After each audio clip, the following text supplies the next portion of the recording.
Welcome back to our Bluesy Water channel.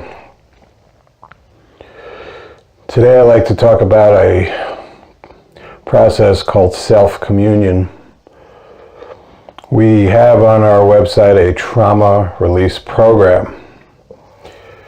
So briefly, what is trauma? And for that I'd like to refer to the Ho'oponopono model, the teachings of the Ho'oponopono teachings. In reality, this is really common sense.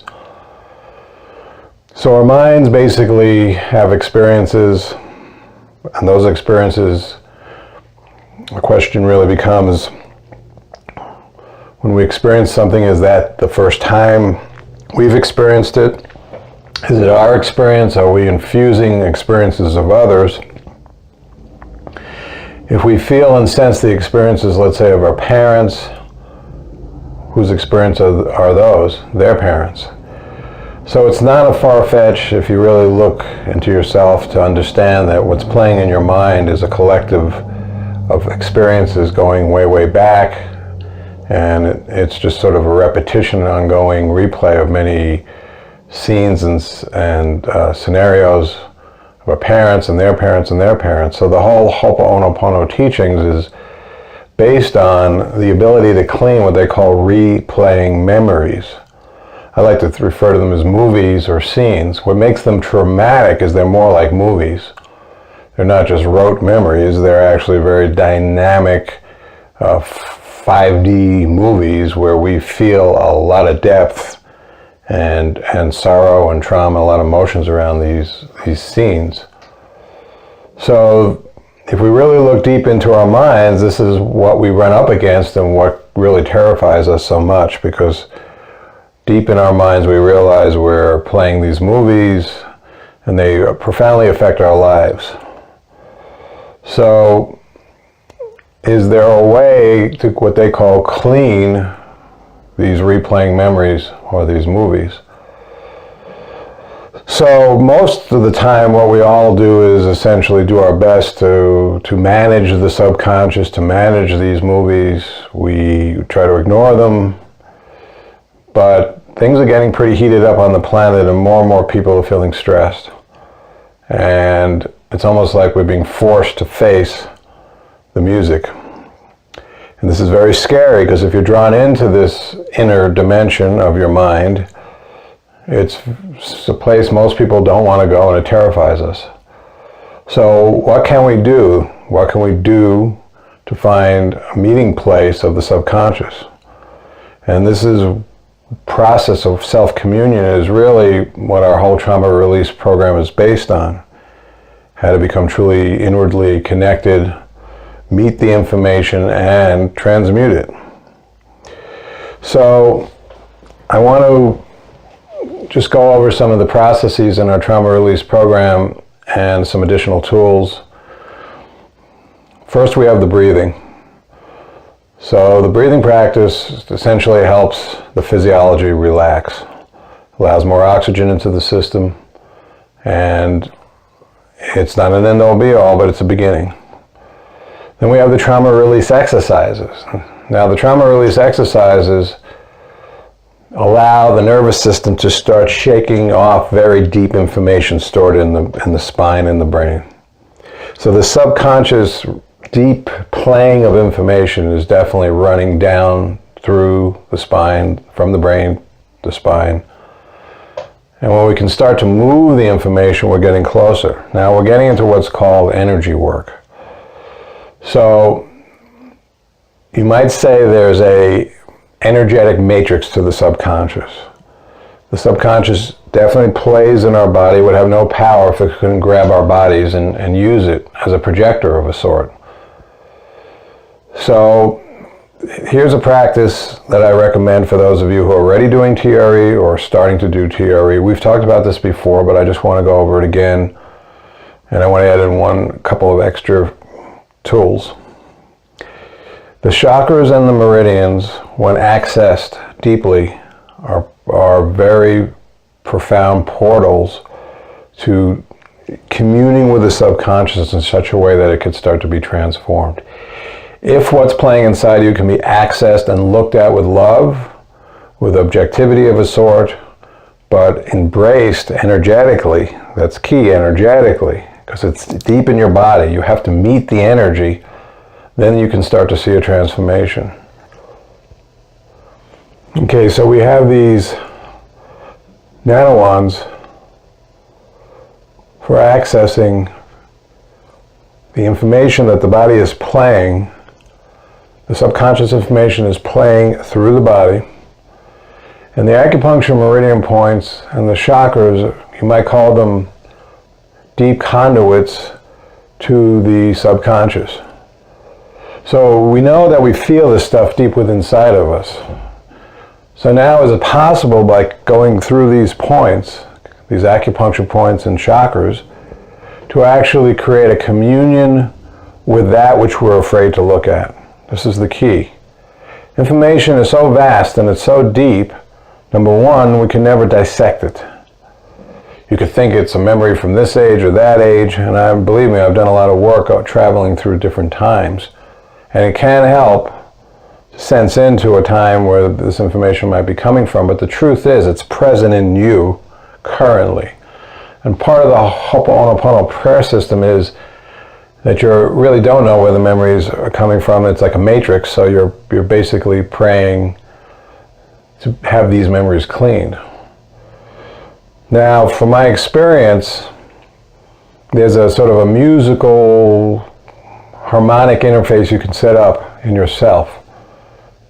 And part of the TRE and the trembling is almost like if you're playing guitar and you're strumming the string.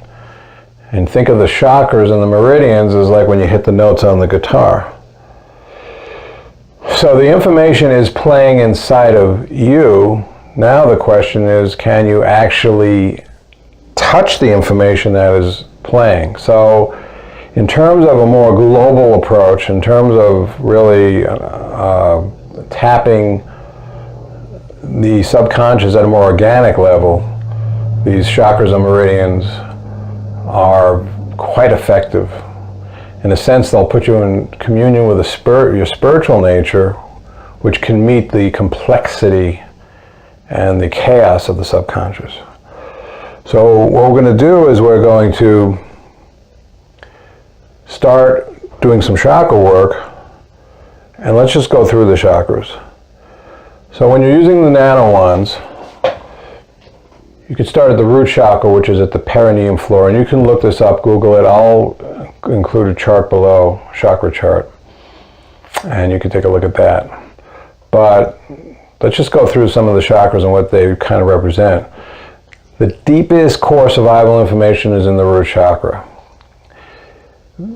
Very deep, and just above it is the pubic bone area. Now there's a bunch of points you can also hit along with the chakra, so please explore points. You don't need to know the meridian names, just feel where the energy is intense and push in. Like, let's say you feel tension right here, just push right in. If you feel tension right here, push right in. But you could go to the chakra first and listen. Listen to the quality of the depth of the information. Remember, this is very, very deep. This is why we're afraid of it. It's unfamiliar territory. It's scenes and energies from many, many sources. Past lifetimes, ancestral memories, you name it. It's heavy. We're afraid. We don't want to go there. We'll do everything not to go there. But the key is to learn to go there in a communion way that Spirit now comes in and grounds you, and now you're connected. This is really deep, true meditation. Okay, so the sacral chakra is going to be very primitive information, and that's the pubic bone and the sacrum, regarding just trying to get along in this world, find any semblance of creativity and power. Just above it is the belly chakra, right above the belly button. This is also, it's very deep. It's like, just trying to find love, nurturance. The belly and the colon and the belly represents grief in Chinese medicine. Just deep wants and needs. Also very intense above that is the solar plexus chakra, right? Where, if you hit somebody in the solar plexus and knock the wind out of them, just below the bottom of the sternum. This is also very profound, deep information about power, survival. There are all these core first four chakras are very, very intense survival, socialization, humanization type issues where we feel our whole energy is on the line, our life. And we really having a hard time finding our authentic nature because we have to fight through all these primitive fields. Just above that, now we get into the heart chakra. Heart chakra is trying to organize peace, basically. It's trying to bring peace to us. If we listen to the heart chakra, it's the beginning of the ascension process towards true peace. We're trying to truly harmonize through the heart. It's the meeting place between the higher chakras and the lower chakras. This is chakra number 4. We have 1, perineum 1, pubic 2, belly 3, solar plexus 4, 5. Number 5. Surrounding the heart are a lot of kidney points, by the way, which have to do with fear. So you could go into some of those acupuncture points, but just feel them, sense them. The lung meridian, lung 1, is right up here near the heart. Okay. Then we go into the throat chakra. Now, the throat chakra is like where we want to speak our true truth, except the problem is we've been so impeded we don't even know what to speak is like. It's almost like we want to hear and speak the truth, but we can't find the words. So in as much as you want to speak, you want to really listen to the throat chakra and listen to its struggle to express. This has to also do with creativity. Can you authentically express from a place of pure being? It's difficult because we have so much outer forms that tell us how we should express. Even the mediums of expression. If you're a musician, you got to conform to this modality or that modality. John Coltrane, at the end of his career, they all hated him because he was just going off and playing like a lunatic, just screaming at the universe. And they thought, this isn't music. But that was his creativity. That's what he needed to do. Primitive, primordial, just scream on that saxophone. Okay, so